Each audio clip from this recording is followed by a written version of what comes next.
آج کی اس ویڈیو میں ہم آپ کو حضرت عیسیٰ علیہ السلام اور ان کے ایک شاگرد کا واقعہ بتائیں گے۔ حضرت عیسیٰ علیہ السلام اپنے ایک شاگرد کو ساتھ لے کر اسی سفر پر نکلے۔ راستے میں ایک جگہ رکے اور شاگرد سے پوچھا، بتا تیری جیب میں کتنے پیسے ہیں؟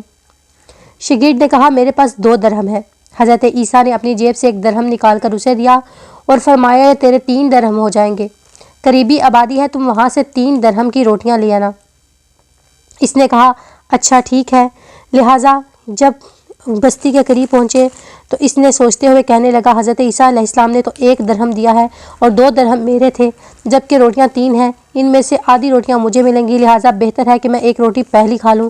چنانچہ اس نے راستے میں 1 روٹی کھا لی اور 2 روٹیاں لے کر حضرت عیسیٰ علیہ السلام کے پاس پہنچا۔ آپ علیہ السلام نے روٹی کھا لی اور اس سے پوچھا، 3 درہم کی کتنی روٹیاں ملی تھی؟ جس نے کہا، اللہ کے نبی 2 روٹیاں ملی تھی۔ آپ نے کہا، اچھا ٹھیک ہے۔ آپ آگے روانہ ہو گئے۔ راستے میں ایک دریا آیا۔ شاگرد نے حیران ہو کر پوچھا، ہے اللہ کے نبی، ہم دریا عبور کیسے کریں گے جبکہ یہاں تو کوئی کشتی نظر نہیں آتی؟ حضرت عیسیٰ علیہ السلام نے فرمایا، گھبراؤ مت، میں آگے چلوں گا، تو میرا دامن پکڑ کر میرے پیچھے چلتے آنا، خدا نے چاہا تو ہم دریا پار کر لیں گے۔ چنانچہ حضرت عیسیٰ علیہ السلام نے دریا میں قدم رکھا اور شاگرد نے بھی ان کا دامن تھام لیا۔ اللہ کے حکم سے آپ نے دریا کو اس طرح عبور کر لیا کہ آپ کے پاؤں بھی گیلے نہ ہوئے۔ شاگرد نے یہ دیکھ کے کہا، میری ہزاروں جانیں آپ پر قربان ہوں، آپ جیسا صاحب اعجاز نبی پہلے نہیں ہوا۔ آپ علیہ السلام نے فرمایا، یہ معجزہ دے کر تیرے ایمان میں کچھ اضافہ ہوا؟ اس نے کہا، جی ہاں، میرا دل نور سے بھر گیا۔ پھر آپ نے فرمایا، اگر تمہارا دل نورانی ہو چکا ہے تو بتاؤ روٹیاں کتنی تھیں؟ اس نے کہا، اللہ کے نبی بس 2 ہی تھی۔ پھر آپ علیہ السلام وہاں سے گزرے، آگے چلے، راستے میں کچھ ہرن گزر رہے تھے۔ آپ علیہ السلام نے ایک ہرن کو اشارہ کیا تو آپ کے پاس چلایا۔ آپ نے اس کو ذبح کر کے اس کا گوشت کھایا اور شاگرد کو بھی کھلایا۔ جب دونوں گوشت کھا چکے تو حضرت عیسیٰ علیہ السلام نے اس کی کھال پر ٹھوکر مار کر کہا، اللہ کے حکم سے زندہ ہو جا۔ ہرن زندہ ہو گیا اور چوکڑیاں بڑھتا ہوا دوسرے ہرنوں سے جا کر دوبارہ مل گیا۔ شاگرد یہ معجزہ دیکھ کر حیران ہو گیا اور کہنے لگا، اللہ کا شکر ہے جس نے مجھے آپ جیسا نبی اور استاد عطا فرمایا۔ حضرت عیسیٰ نے فرمایا، یہ معجزہ دے کر تمہارے ایمان میں کچھ اضافہ ہوا؟ شاگرد نے کہا کہ اللہ کے نبی، میرا ایمان پہلے سے 2 گنا زیادہ ہو گیا۔ آپ علیہ السلام نے فرمایا، پھر بتاؤ روٹیاں کتنی تھیں؟ شاگرد نے کہا، اللہ کے نبی، روٹیاں بس 2 ہی تھیں۔ دونوں حضرات راستے پر چلتے گئے۔ دیکھتے ہیں کہ ایک پہاڑی کے دامن میں سونے کی 3 اینٹیں پڑی ہیں۔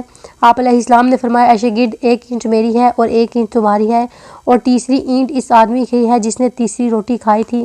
یہ سن کر شاگرد شرمندگی سے بولا، حضرت تیسری روٹی میں نے کھائی تھی۔ حضرت عیسیٰ علیہ السلام نے اس لالچی شاگرد کو چھوڑ دیا اور فرمایا، 3 اینٹیں تم لے لو۔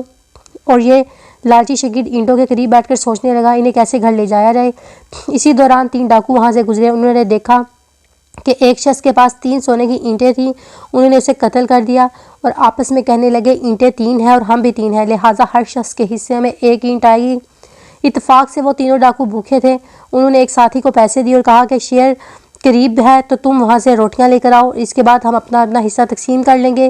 وہ شخص روٹیاں لینے گیا اور دل میں سوچنے لگا، اگر میں 2 روٹیوں میں زہر ملا دوں تو دونوں ساتھی مر جائیں گے اور 3 اینٹیں میری ہو جائیں گی۔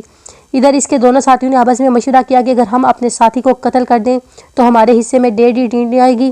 جب ان کا تیسرا ساتھی زہر آلودہ روٹیاں لے کر آیا تو انہوں نے منصوبے کے مطابق اس پر حملہ کر کے اس کو قتل کر دیا۔ پھر جب انہوں نے روٹی کھائی تو وہ دونوں بھی زہر کی وجہ سے مر گئے۔ واپسی پر حضرت عیسیٰ علیہ السلام وہاں سے گزرے تو دیکھا کہ اینٹیں ویسی کی ویسی ہی رکھی ہیں جبکہ ان کے پاس 4 لاشیں پڑی ہیں۔ ایک ٹھنڈی سانسیں بھری اور فرمایا، دنیا اپنے چاہنے والوں کے ساتھ یہی سلوک کرتی ہے۔